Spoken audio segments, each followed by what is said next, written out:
Hi అండి. అందరికీ నమస్కారం. ఆంధ్రప్రదేశ్ రాష్ట్రం అభివృద్ధి చెందకూడదనే ఈ మావిగన్ ప్రతిపాదన అని నేను అడుగుతున్నాను. ఎందుకంటే అండి, ఇదే జగన్మోహన్ రెడ్డి ఈ మావిగన్ అనే పిచ్చి పదంతో ఈరోజు ఆటలాడుతున్నాడు కదా! మరి తను 2014, 15లో ప్రతిపక్షంలో ఉన్నప్పుడేమో అమరావతి రాజధానికి మేము ఓకే అన్నాడు. ఆ తర్వాత తను ముఖ్యమంత్రి అయిన తర్వాత 2019 తర్వాత ఏమో 3 రాజధానులు విశాఖపట్నమే మాకు రాజధాని అని చెప్పేసి 3 ముక్కలాటాడు. ఇవాళ ఓడిపోయిన తర్వాత మళ్ళీ కూటమి ప్రభుత్వం లైన్‌లోకి వచ్చిన తర్వాత మళ్ళా ఇదేదో పిచ్చి మావిగన్ బావుంటది అని చెప్పేసి మాట్లాడుతా ఉన్నాడు. ఏవండీ 10 ఏళ్లలోనే ఇన్ని రకాల మాటలా? అంటే ఈయన మాట్లాడే మాటలను చూసి ఊసరవెల్లి కూడా భయపడతా ఉంది. ఓరేయ్! నాకంటే ఎక్కువ రంగులు మారుస్తున్నాడు ఇతనెవరా?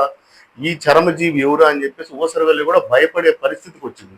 అయితే నేను ఒకటే చెప్తున్నానండి. ఇవాళ ఇప్పుడిప్పుడే ఆంధ్రప్రదేశ్ వాసులు ముఖ్యంగా అందరూ కూడా అమరావతి రాజధానికి కనెక్ట్ అయ్యి ఉన్నారు. ఒక పండగ వాతావరణంలా ఉంది. పరిశ్రమలు వస్తున్నాయి. ఇప్పుడే అమరావతిలో కట్టడాలు నిర్మాణం అవుతున్నాయి. ఆంధ్రప్రదేశ్ మొత్తం కూడా పరిశ్రమలు కోట్ల రూపాయలు వస్తున్నాయి.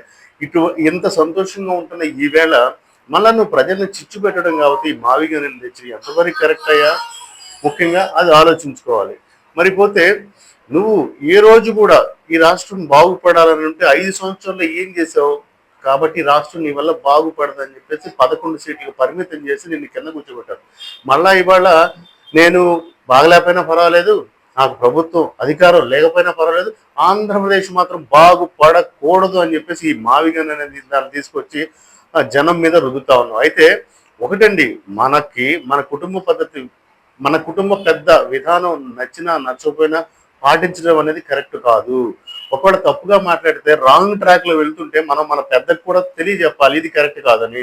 నేను ఈ మాట ఎందుకు అంటున్నానంటే వైసీపీలో ఉన్న నాయకులు కానీ, మాజీ మంత్రులు కానీ, ఎమ్మెల్యేలకి నేను చెప్పేది ఏంటంటే మన రాష్ట్రం బాగుండాలి. ఇప్పటికే చాలా ఆయన 5 సంవత్సరాలు దెబ్బకి సర్వనాశనం అయిపోయింది. ఇప్పటికైనా మన రాష్ట్రం బాగుండాలంటే ఇప్పుడు తీసుకున్న ఈ అమరావతి నిర్ణయాన్ని కనీసం మనందరం కూడా ఏకీభవించి ముందుకు జరగనివ్వాలి కానీ మళ్ళీ మావిగన్ అని చెప్పి ఒక దయ్యాన్ని తీసుకొచ్చి ఆయన ముందుకు ఎదుబెడుతుంది మాట్లాడుతుంటే దయచేసి మీరు కూడా ఆయన బాటలో వెళ్ళొద్దు. తానే అంటే తందాన అనొద్దు.